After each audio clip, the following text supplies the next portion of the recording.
On the 12th of October 1972, an aircraft embarked on a journey from Uruguay, South America, to Santiago, the capital of Chile.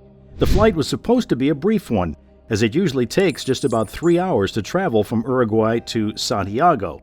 Yet an imposing challenge lay ahead, crossing the formidable Andes mountain range. Spanning across South America, it holds the distinction of being the world's longest mountain range. The beautiful Andes Mountains are a sight to behold, and soon became the source of unimaginable devastation for the passengers aboard this ill-fated flight. The flight carried tall and broad rugby players, accompanied by their families and friends, totaling 45 souls. An unforeseen turbulence, initially a source of amusement, ultimately led to the plane's collision in the unforgiving mountains, marking the beginning of a tragic ordeal. In an astonishing turn of events, out of the 45 people on board, 33 miraculously survived the crash. However, they were not unscathed, many having sustained injuries. Little did they know that their harrowing tale of survival had just begun. Following numerous search efforts, their status was presumed as deceased. However, to everyone's astonishment, some re-emerged over 2 months after the crash. How did they manage to survive under such unimaginable conditions? This is the poignant and gripping story of Uruguayan Air Force Flight 571. On that fateful day, October the 12th, the aircraft took off, but in the middle of the journey, a storm raged through the Andes Mountains. The pilots made the cautious decision to land the plane in Mendoza, Argentina for the night, intending to resume the flight the next day. On October 13th at 2:18 p.m., the aircraft took off for a journey that would become one of the deadliest journeys in the world. The pilots ensured that the weather had cleared up.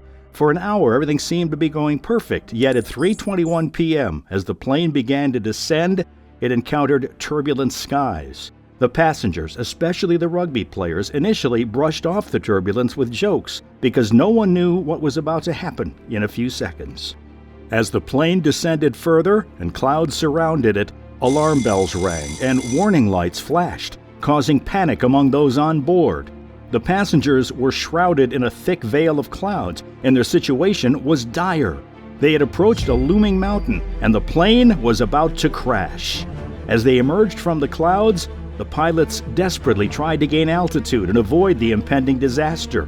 The aircraft's ground collision alarm sounded, and the pilots pushed the plane to its limits in an attempt to clear the mountain. Unfortunately, their efforts were in vain. The rear of the plane collided with the mountain, the back rows of seats were torn from the aircraft, and 3 passengers were flung out, disappearing into the vast unknown. The plane briefly continued upward, only to begin its descent moments later. A second collision occurred, this time shattering the left wing. More passengers were ejected from the aircraft. Now, only with the front section of the plane remaining, it crash-landed on a glacier, sliding down at a speed of 350 kilometers per hour, destroying everything in its path. The plane was utterly demolished, with passenger seats torn from their bases, and the front part was also destroyed, leading to the immediate demise of the pilots. The shattered aircraft now lay on an uncharted mountain in the Andes at a staggering altitude of 3,570 meters. In the unforgiving terrain of the Andes Mountains, a story of human resilience and survival unfolded that defied all odds. In the aftermath of the crash, the survivors faced an immediate struggle for survival. The passengers who had miraculously lived through the crash found themselves stranded in an inhospitable environment with limited resources. Breaking the silence of the crash, 2 young men, 19-year-old Roberto Canessa and 20-year-old Gustavo Zerbino, both medical students, took charge. They immediately began assessing the injuries of their fellow passengers and providing what medical aid they could. As the survivors huddled together in the wreckage of the plane, rescue teams on the ground launched a search operation to locate the missing aircraft. However, the challenging conditions of the Andes Mountains made it a difficult and frustrating task. Search planes scoured the area, but the vast snow-covered landscape made it nearly impossible to spot the crash site. For the survivors, the days turned into weeks, and their hope of a speedy rescue began to wane. The harsh conditions of the mountains took a toll on their bodies and spirits. The extreme cold, high altitude, and thin air made survival an ongoing struggle. In these dire circumstances, the survivors had come to terms with the reality that they were on their own. The medical student gave an interview where he said, "Everyone had a role, and because I was a medical student, I was in charge of the injured. I had to drain infections from the boys' legs and stabilize fractures. I was also in charge of carting the deceased, which some people couldn't stand. We melted snow to get water. We filled our rugby socks with meat for the trek out and used the insulation from the kitchen to make sleeping bags. At night, we used rugby balls to urinate in because if you went outside to urinate, we would face fatal consequences." The situation grew increasingly dire as the survivors' limited supplies were reduced. They had no vegetation or animals to provide sustenance, and their food stores were rapidly depleting. They were left with limited supplies and had to make some tough choices to stay alive. The food they had on the plane included 8 chocolate bars, a tin of mussels, 3 small jars of jam, some almonds and dates, and several bottles of wine. At first, this seemed like enough to sustain them until rescue arrived, but the harsh reality soon set in. The food supply ran out. The passengers were left with no other options. Desperation pushed them to consider eating parts of the airplane, like the cotton inside the seats and leather. However, this only made them sicker, and they realized that it was not a viable solution. Rescue efforts had been called off, and the survivors faced a grim choice: starvation and then death, or a gruesome alternative. They made the agonizing decision that if they died, their fellow survivors might have to consume their bodies to stay alive. With no other choice, they resorted to cannibalism, a choice they would carry with them for the rest of their lives. It was not an easy decision, as survivor Carlitos Paez recalled. He mentioned it was a traumatic experience they had to endure to survive, a decision that would haunt them forever. In their struggle to live, the survivors began by eating strips of skin and fat before turning to muscle and even brain tissue. They made a pact that if one of them died, the others would be obliged to consume their bodies to survive. Despite the gruesome decision to resort to cannibalism for survival, the will to live burned fiercely within the survivors. They endured unimaginable hardships, supported each other, and refused to succumb to despair. After enduring 60 days of unimaginable suffering, 3 survivors, Fernando Parado, Roberto Canessa, and Antonio Vicentin, embarked on a perilous journey in search of help. They had little to no mountaineering experience and no proper equipment for the treacherous terrain.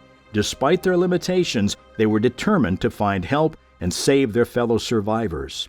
They hoped to find a nearby town or village and bring back the help to others. However, the terrain was unforgiving, the weather harsh, and the air thin.